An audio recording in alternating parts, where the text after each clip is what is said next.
Jangan mencoba membayangkan Allah karena itu pasti bukan Allah. Sabar sampai kita ke surga. Sabar menghindarkan diri dari yang haram dan yang makruh. Suatu hari nanti Allah memberi taufik.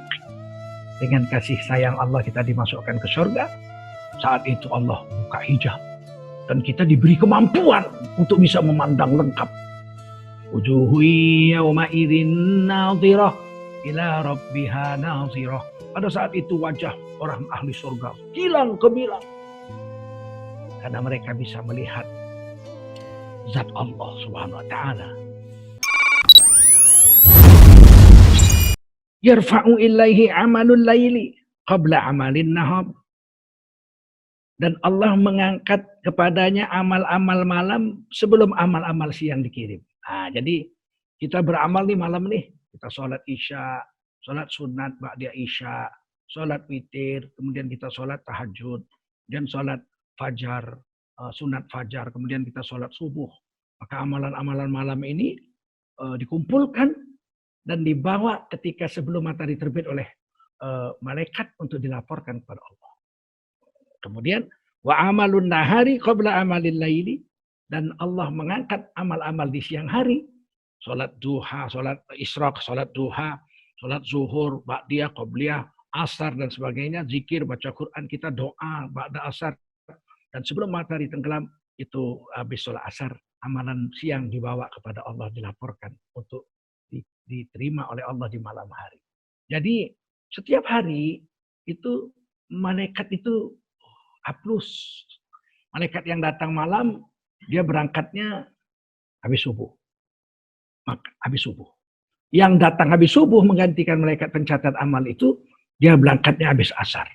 Jadi habis asar dan habis subuh tidak ada sholat sunat yang mengiringinya, tidak ada sholat qabliyah, tidak ada sholat ba'diyah asar, tidak ada sholat ba'diyah subuh. Karena pada saat itu disuruh zikir, pada saat itu amal dilaporkan kepada Allah, dan Rasulullah mengatakan, aku ingin ketika dilaporkan amalku habis subuh dan habis asar, itu aku dicatat sebagai orang yang sedang berzikir kepada Allah Subhanahu wa taala. Wadhkuri isma rabbika bukratan wa asila. Sebut-sebutlah nama Tuhanmu habis subuh dan habis asar. Maka kita akan termasuk dalam golongan orang yang mulia. Disitulah amal diangkat, yaitu amal pagi, amal malam diangkat di menjelang setelah subuh, dan amal siang diangkat kepada Allah adalah setelah waktu asar. Hijabuhun nur, dan Allah mempunyai hijab. Wujud Allah itu Allah pasang hijab. Kan ada yang bilang hijabnya itu sampai 70 hijab, 70 lapis. Ya. Lau kasyafahu la ahraqat subuhatu wajhihi mantaha ilaihi basaruhu min khalqihi. Andai kata hijab Allah itu dibuka oleh Allah Subhanahu wa taala, niscaya wajahnya itu cahaya keagungan Allah itu. Jadi jangan dibilang kalau dibilang wajah Allah itu Allah punya wajah macam kita, enggak boleh. Akidah Ahlussunnah wal Jamaah mengatakan laisa kamitslihi syai'un. Allah tidak semisal dengan makhluk manapun. Jadi kalau wajah Allah punya wajah mirip-mirip wajah kita, cuman wajah Allah cantik sekali, tidak seperti wajah kita, berarti Allah punya wajah semisal. Allah tidak semisal. Laisa kamitslihi syai'un. Jadi bagaimana Allah itu? Tidak tahu.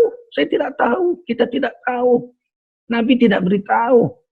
Terus bagaimana supaya tahu? Nanti di surga Allah akan memperlihatkan wujudnya yang agung kepada ahli surga yang menghindarkan hal-hal yang makruh ketika di dunia. Bukan yang haram. Kalau haram payah masuk surga. Sudah masuk surga tapi meninggalkan yang makruh. Nanti Allah akan memperlihatkan zatnya yang agung. Inilah kelezatan puncak kenikmatan surga. Memandang Allah SWT. Wujuhu yawma idzin nadhirah. Wujuhu yawma idzin nadhirah. Ila rabbiha nadhirah. Wajah mereka ahli surga gilang gemilang bercahaya. Kenapa? Karena mereka di sana bisa melihat Allah Subhanahu wa taala. Allah membuka hijabnya sehingga kita bisa lihat semuanya kalau kita ahli surga dan menghindarkan diri sekuat tenaga dari hal-hal yang dimakruhkan Allah ketika di dunia. Kalau di dunia ini kita masih hidup, biar malaikat, biar makhluk apa saja termasuk nabi-nabi. Kalau Allah buka hijabnya, tidak ada yang tidak terbakar semuanya akan hancur binasa, ya, terbakar, ya, la ahraqat subuhatu, segala sesuatu yang terkena, ya, wajihihi mantaha ilaihi basaruhu, apa yang tersinggung oleh nur daripada Allah Subhanahu wa taala akan pasti terbakar, ya, min khalqihi, daripada seluruh makhluk Allah yang ada di bumi, di langit atau di antara langit dan bumi semuanya. Sedemikian agungnya Allah Subhanahu wa taala sehingga mustahil bagi kita untuk memandang Allah ketika kita berada di dunia. Jangan kau memandang Allah, membayangkan Allah nggak bisa.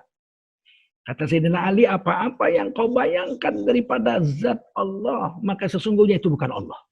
Nah, kalau kita bayangkan wajah Allah tuh begini, begini, itu bukan Allah. Tangan Allah tuh begini-begini, itu bukan Allah.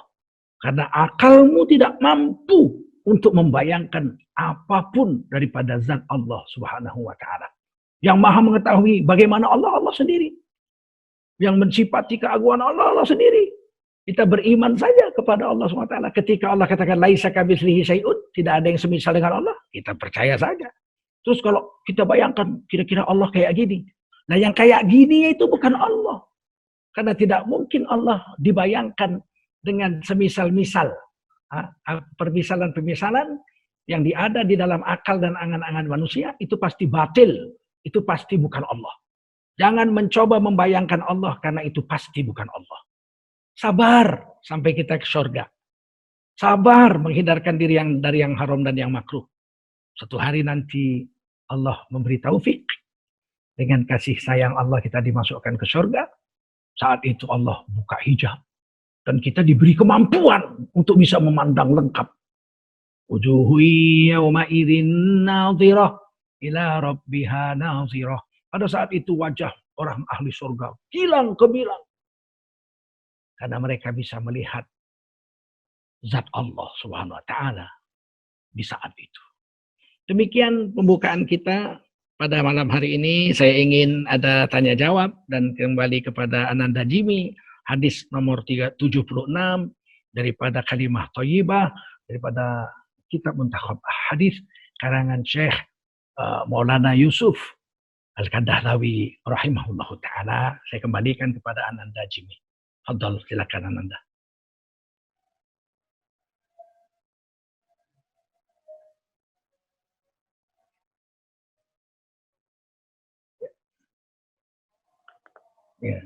Ya, baik. Baik, Ayah. Mohon maaf, ada storing sedikit. Ya. Jadi ada pertanyaan dari salah satu jamaah kita dan alhamdulillah ya, sebagai informasi, ini kita kajiannya lintas pulau, Ayah. Alhamdulillah. Alhamdulillah kajian kita lintas pulau dan insya Allah tadi saya sudah kirim link juga untuk warga di Los Angeles. California. California Los Angeles. California Los Angeles. Mohon maaf, saya belum pernah ke sana. Insya Allah kita sama-sama ke sana dakwah sana. Jadi kita Majelis Sabtu ini ada Al Hakim, MRBJ dan alhamdulillah banyak dari dalam jangka waktu 1 hari kita blasting untuk informasi ini dan alhamdulillah jadi saya nggak bisa sapa satu persatu karena dari banyak juga subscriber dari YouTube, kita informasi dari YouTube juga ya, dari kajian-kajian dan alhamdulillah tadi Ayah juga posting juga di Instagram Ayah dan terima kasih banyak. Jimmy senang sekali Ayah bisa bertemu lagi di kajian kita ini. Dan ada yang bertanya dari salah satu jamaah, pertanyaannya bila kita mempunyai dalam kesulitan materi ya, dalam kesulitan materi kita ingin mungkin dalam keadaan seperti ini ditambah lagi pandemi corona, lalu kita meminjam uang kepada manusia, apakah itu mengurangi keyakinan kita terhadap Allah, yaitu Allah yang Maha Pemberi rezeki. Jadi artinya gini, mungkin pertanyaannya gini Ayah. kan kita nih keadaannya lagi susah seperti ini. Sudahlah yakin aja kepada Allah Subhanahu wa taala. Mau kalau masih ada rezeki berarti ya Allah akan memberi rezeki kepada kita. Tapi kalau kita meminjam uang kepada manusia, apakah itu mengurangi keyakinan kita kepada Allah, yaitu Allah yang Maha Rozak, ya Allah yang Maha Goni. Begitu Ayah, mungkin Ayah bisa jawab ya. Terima kasih. Hutang kepada manusia tidak menyebabkan keyakinan kita kepada Allah menjadi berkurang atau hilang. Sebab hutang piutang dalam Islam ada. Qardun Hasan namanya, dalam Quran juga ada. Bahkan Allah mengatakan siapa yang mau memberikan utangan yang baik kepada manusia, Allah SWT akan melipat gandakan pahalanya berlipat-lipat dari yang dihutanginya kepada manusia. Hanya saja dalam Islam hutang itu tidak boleh berbunga. Hutang 10 juta bayar 10 juta. Itu disebut Qardun Hasan. Apabila utang 10 juta dalam tempo tertentu kemudian dibayar menjadi 10 juta 100 ribunya disebut riba. Dan dosa riba, sekecil-kecilnya dosa riba adalah sama dengan berzina dengan ibu kandungnya sendiri. Na'udzubillah, ini hadis Muslim. Jangan kita kerjakan. Nah, apakah Nabi pernah berhutang? Nabi pernah berhutang. Bahkan Nabi berhutang dengan Yahudi. Untuk beberapa kantang gandum untuk dimakan. Nabi pernah berhutang. Bahkan orang Yahudi itu pernah menarik selendang Nabi sampai Nabi kesakitan di depan orang banyak. Padahal hutang yang dilakukan oleh Nabi itu belum jatuh tempo. Tapi Yahudi ini memang sengaja mempermalukan Nabi di depan orang dengan menarik bayar hutangmu begitu. Sehingga Nabi terkejut juga sempat. Kata Nabi belum jatuh tempo. Tapi artinya Nabi pernah berhutang. Sayyidina Bilal juga pernah berhutang. Bahkan sempat bersiap-siap untuk pergi karena sudah hampir jatuh tempo belum bisa membayar. Kemudian Nabi bertanya, kemana kamu? Saya pamit ya Rasul akan pergi keluar meninggalkan Madinah. Saya akan coba cari uang untuk membayar hutang saya. Karena sudah hampir jatuh tempo dan saya tidak bisa membayarnya. Kata Nabi, sabarlah wahai Bilal. Mudah-mudahan Allah membantumu. Jangan pergi. Maka Sayyidina Bilal membatalkan kepergiannya sambil was-was juga. Takut karena yang utang akan menagih hari itu. Dan ternyata ada orang datang memberi hadiah kepada Rasulullah. Dan Rasulullah tersenyum memanggil Sayyidina Bilal. Wahai Bilal, ini ada hadiah orang memberikan hadiah kepada saya. Dan ini hadiah saya berikan kepada kamu. Dari Allah SWT kepadamu, bayarlah utangmu hari ini yang sudah jatuh tempo. Maka berarti Sayyidina Bilal juga pernah berhutang. Dan agak kesulitan membayar. Karena pada saat hampir jatuh tempo di hari itu, rezeki belum ada. Tapi melalui keyakinan kepada Nabi dan melalui kemuliaan Nabi, Nabi dapat hadiah dari orang harta dan kemudian harta itu diberikan kepada Sayyidina Bilal dan Sayyidina Bilal radhiyallahu anhu membayar utang itu. Utang biasa saja boleh, asal jangan memakai sistem riba. Kemudian kita juga disuruh menghutangi orang yang datang kepada kita berhutang. Kalau ada orang berhutang kepada kita, usahakan betul kalau memang ada, berikan utang itu. Kenapa? Orang yang memberi piutang ini di hari kiamat nanti akan diberi kemudahan juga kepada Allah SWT. Oleh Allah. Siapa memberi kemudahan kepada orang beriman, di akhirat dia akan dimudahkan Allah SWT seluruh urusan-urusannya. Oleh karena itu, tidaklah utang itu menyebabkan keyakinan kita kepada Allah berkurang. Tetapi ada orang di dunia ini yang bersifat qanaah. Di dalam Quran juga ada disebut qani wal mu'tar. Apakah qani? Qani itu orang yang merasa cukup dengan rezeki dari Allah, dia nggak mau minta. Biar dia miskin, dia nggak mau minta. Buya Hamka rahimahullah ta'ala dalam tafsir Al-Azhar menuliskan kisah tentang orang-orang Sudan yang bersifat qanaah. Mereka itu kalau sudah nggak ada makanan, mereka mengunci rumahnya. Mereka itu 5 waktu ke masjid. Tapi kalau sudah tidak ada makanan, mereka mengunci rumahnya. Pintu jendela dikunci, mereka tidak keluar dari rumah, mereka bertahan di rumah, minum air saja. Maka kalau sudah 2 hari rumah orang Sudan itu atau 3 hari tidak buka, orang yang nggak ada ke masjid, maka tetangganya akan mendobrak pintunya. Dan akan didapati orang-orang di dalam keluarga itu sudah lemes semuanya dalam keadaan tidur saja begitu. Maka kenapa kamu semua ini? Kunci pintu. Mereka katakan kami tidak ada makanan. Dan kami tidak mau meminta kepada manusia, kamu tidak mau susah. Ini menjadi adat istiadat orang Sudan di Afrika. Maka kata Buya Hamka, kalau orang Sudan itu sudah mengunci kamar rumahnya, pintu jendelanya dikunci, kemudian dia tidak muncul-muncul sholat berjemaah, Hari pertama, hari kedua itu dobrak pintunya. Mesti mereka sedang bertahan untuk tidak minta kepada orang dan bertahan mati kelaparan. Kalau di sini mati benar tuh, karena belum jadi adat. Kalau di Sudan sudah jadi adat. Nah, yang kedua namanya mu'tar. Mu'tar itu mereka miskin, mereka minta haknya.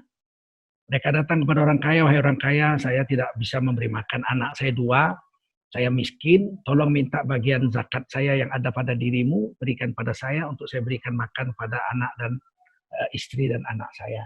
Saya namanya ini dan saya 5 waktu ke masjid ini, semua orang tahu siapa saya, reputasi saya bukan pembohong. Itu sudah bisa dilakukan. Kenapa? Karena situasi sholat 5 waktu, hidup 5 waktu ke masjid, tidak ada orang tidak ke masjid. Laki-laki semua ke masjid. Sehingga orang kenal mengenal reputasinya kayak mana, semua orang sudah kenal. Kalau di sini kan repot itu, datang minta zakat dikasih, wah besok bisa 1.000 orang datang ke rumah kita minta hak saya sebagai orang miskin. Orang-orang yang kaya pun ngaku miskin hari ini. Bagaimana? Karena mental manusia hari ini tidak sama dengan mental orang-orang dulu. Jadi ada kelebihan-kelebihan. Nah oleh karena itu, kalau kita orang yang qanaah, kita nggak mau minta. Kalaupun berhutang, kita dengan keadaan sangat berat. Karena kalau minta, orang yang suka minta-minta di hari kiamat nggak punya daging. Tulang aja, tengkorak aja di hari kiamat. Sehingga orang semua tahu, wih, ini kok nggak punya daging ini orang. Oh ini tukang minta di dunia dulu. Dikit-dikit minta. Jabatan minta. Proyek minta. Hah? Udah dikasih jabatan, dikasih gaji besar. Masih juga main proyek. Kirim surat ke camat-camat. Ini apa ini? Apa main proyek? Nggak tahu malu. Nah, oleh karena itu, usahakan jangan meminta. Kalaupun terpaksa meminta atau meminjam, yakinlah kepada Allah. Memang betul-betul tidak ada lagi yang harapkan, maka kita bolehlah meminta dan meminjam kepada makhluk. Mudah-mudahan Allah menyelamatkan kita dari meminta-minta, karena tangan di atas lebih baik dari tangan di bawah, dan kemudian bisalah kita kalaupun berutang membayar hutang kita dengan sebaik-baiknya. Karena kalau mati bawa utang, nyawa kita tergantung-gantung, tidak diridhai Allah. Bahkan mati syahid pun tidak mendapat ridha Allah. Nafsul mu'min mu'allaqah bidainihi hatta yuqda anhu. Nyawa seorang manusia yang mati tidak diterima Allah dalam keridhoannya kalau masih ada utang sampai utangnya dibayar oleh saudaranya, ahli warisnya, atau tetangganya, atau orang Islam yang bayar. Baru Allah ridho kepada orang yang berutang itu. Wallahu a'lam bishawab. Silakan Mas Jamil. Baik, ayah. Ini sebenarnya ada beberapa pertanyaan, tapi ini karena waktu juga ya, karena kita di sini ada 40 menit. Kalau melihat dari waktu, takutnya nanti tiba-tiba terputus gitu. Mungkin ada beberapa yang harus Jimmy sampaikan juga, yaitu kita Majelis Sabtu insya Allah akan membuat galangan dana, dan insya Allah ini juga galangan dana insya Allah akan diberikan kepada yayasan yang ayah pimpin, yaitu pesantren di Medan, pesantren Hafiz Quran yang ayah pimpin. Jadi insya Allah bagi para jamaah yang ingin berpartisipasi dalam galangan dana ini untuk pesantren Hafiz Quran bisa menghubungi kemana ayah? Mungkin ayah bisa informasikan ayah. Ya, saya sudah punya yayasan Barokah Sumatera Utara, mempunyai rekening bank, yaitu Bank Syariah Mandiri, dengan nomor rekening 762 62 62 777. Jadi boleh Mas Jimmy ditulis 762 62 62 777. Bank Syariah Mandiri, Yayasan Barokah Sumatera Utara. Sekali lagi saya ucapkan terima kasih atas segala partisipasinya. Semuanya kita akan gunakan untuk keperluan pesantren kita, Yayasan Barokah Sumatera Utara, Bank Syariah Mandiri. Ini selama pandemi corona ini ayah seminggu 2 kali insya Allah ya. Jadi, amin, insya Allah amin. Jadi kita akan punya jadwal.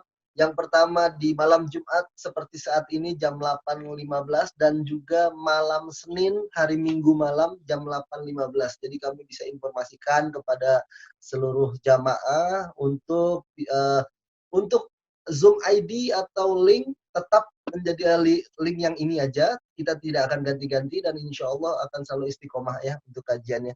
Dan sebelum kita tutup kajian ini, mungkin kita bisa ayah pimpin doa ya untuk kita semua. A'udzubillahi minasyaitonirrajim. Bismillahirrahmanirrahim. Alhamdulillahirabbil alamin wassalatu wassalamu ala sayyidil mursalin wa ala alihi wa sahbihi ajmain. Allahumma ighfir lana dzunubana wa liwalidina warhamhum kama rabbawna shighara wa li jami'il muslimina wal muslimat wal mu'minina wal mu'minat bi rahmatika ya arhamar rahimin. Allahumma khtim lana bi husnil khatimah wa la takhtim alaina bis su'il khatimah. Allahumma ihfazna minal bala wal waba wal baras. Ya arhamar rahimin irhamna wastajib lana du'aana wa hajatana wa tammim taqsirana ya arhamar rahimin wa hfazna min qarana ya arhamar rahimin. Rabbana atina fid dunya hasanah wa fil akhirati hasanatan wa qina adzaban nar. Wa sallallahu wasallam ala sayyidina Muhammadin wa ala alihi wa sahbihi ajma'in. Subhana rabbika rabbil izzati amma yasifuna wa salamun alal mursalin walhamdulillahi rabbil alamin. Amin. Assalamualaikum warahmatullahi wabarakatuh. Waalaikumsalam warahmatullahi wabarakatuh. Makasih banyak Ayah. Mudah-mudahan kita bisa ketemu lagi hari Minggu ya. Amin. Para seluruh jamaah. Dan Masya Allah ada Syekh Panji, Masya Allah, dan Haji Adi, Masya Allah. Insya Allah kita ketemu lagi hari Minggu malam dan jam 8:15. Terima kasih banyak Ayah. Sehat-sehat. Salam buat keluarga semua. Terima kasih. Assalamualaikum warahmatullahi wabarakatuh. Waalaikumsalam.